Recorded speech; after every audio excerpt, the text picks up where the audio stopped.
সত্যি বিপদ কখনো বলে কয়ে আসে না। দেখো আজ সকাল সকাল একটা বড় বিপদ ঘটে গেল।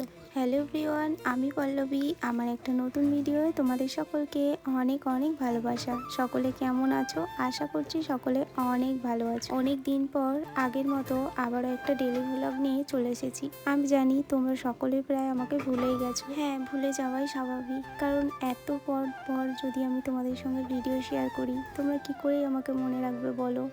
কত ক্রিয়েটার আছে, তার মাঝে কি আমাকে মনে রাখা সম্ভব? অনেক চেষ্টা করি জানো তো আগের মতো কন্টিনিউ ভিডিও দেওয়ার, কিন্তু এত পরিমাণে কাজের চাপ, সেই কাজের চাপের জন্য সারাদিনের ভিডিওটাই আমি ঠিকঠাকভাবে শ্যুট করতে পারি না। সকালের ভিডিও যদি একটুখানি নিই তো বেলার ভিডিওটা নিতে ভুলে যাই, আবার সন্ধ্যের নিই তো রাতে নিতে ভুলে যাই। তো এইভাবে কি আর ভিডিও ভালো লাগে? যখন প্রথম ইউটিউব শুরু করেছিলাম তখন কিন্তু সকাল থেকে রাত অবধি আমি যা যা করতাম সবটাই তোমাদের সঙ্গে শেয়ার করতাম, আর প্রতিদিনই শেয়ার করতাম। চেষ্টা করি অনেক, কিন্তু হয়ে ওঠে না।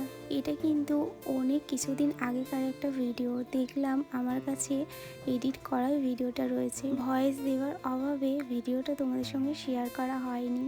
যখন এই ভিডিওটা ছিল তখন আমাদের এইখানের রুমটা ছিল, এখন কিন্তু আর ওই রুমটা নেই। মানে ওই রান্নাঘরটা এখন ভেঙে ফেলা হয়েছে, ওখানে একটা পাকা রুম করা হচ্ছে। এদিকে আমি মুড়ি খাচ্ছিলাম আর আমার ছেলে ওইদিকে কিছু একটা দেখাচ্ছিল। ওই বিড়াল ছিল মনে হয়, হ্যাঁ, এখানে বিড়ালের বাচ্চাগুলো খড়ের চাল থেকে সব খড়ের চালগুলো খুলে ফেলছে, তাই ও আমাকে দেখাচ্ছিল আর বলছিল।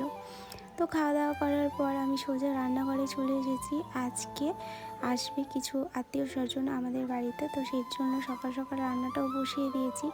আজকে ওই পাঁচমিশালি সবজি দিয়ে একটা শাকের তরকারি করব, আর তার সাথে একটুখানি বাঁধাকপিও দেবো। তো এই তরকারিটা খেতে কিন্তু বেশ ভালো লাগে, আর সাথে তো চিকেন হবেই। আর কি হবে সেটা আমি তোমাদের সঙ্গে অবশ্যই শেয়ার করব, যতটুকু পেরেছি ততটুকু তোমাদের সঙ্গে শেয়ার করেছি। তো এইদিকে শাকটা আমি কিন্তু নামিয়ে নিয়েছিলাম, আর এখন আদা বাটা জিরে বাটা দিয়ে ভালো করে ভেজে নিয়ে শাকটা তুলে দিয়ে শাকটাও কিন্তু আমি নামিয়ে নিয়েছি। আর এইদিকে বেগুন ভাজাটাও বসিয়ে দিয়েছিলাম, বেগুন ভাজাটাও আমার হয়ে গিয়েছে। তারপরেই চলে এসেছিলাম মাংস কাটতে। তো মাংস কাটতে এসে আমার এক বিপদ হয়ে গেল।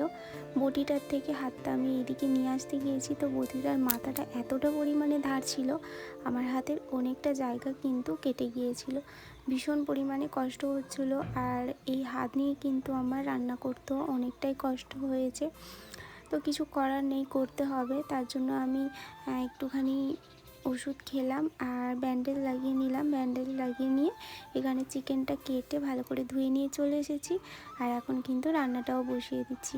প্রথমে কড়াইয়ের মধ্যে অনেকটা করে সর্ষের তেল দিয়েছি, তারপরে আলুগুলো দিয়ে লবণ হলুদ দিয়ে আলুগুলো এখন কিন্তু আমি কিছুটা ভেজে নেব। কীভাবে যে আমার হাতটা লেগে গেল আমি বুঝতেই পারলাম না। আসলে আমার ছেলে আমাকে ডাকছিল, ওর দিকে আমি তাকিয়েছি না, বটির দিকে না তাকিয়ে কিন্তু আমি হাতটা এবার করতে গিয়েছিলাম।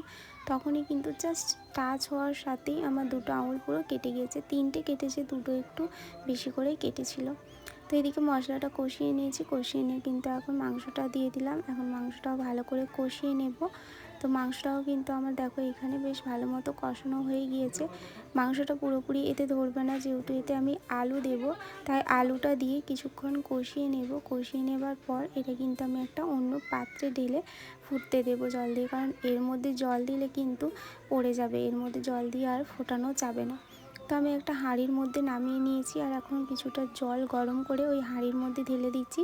আর হাঁড়িটা আমি কিন্তু গ্যাসের ওপর বসিয়ে দিলাম, এতে ভালো মতো ফুটবে, ফুটে কিন্তু ভালো মতো সেদ্ধও হয়ে যাবে।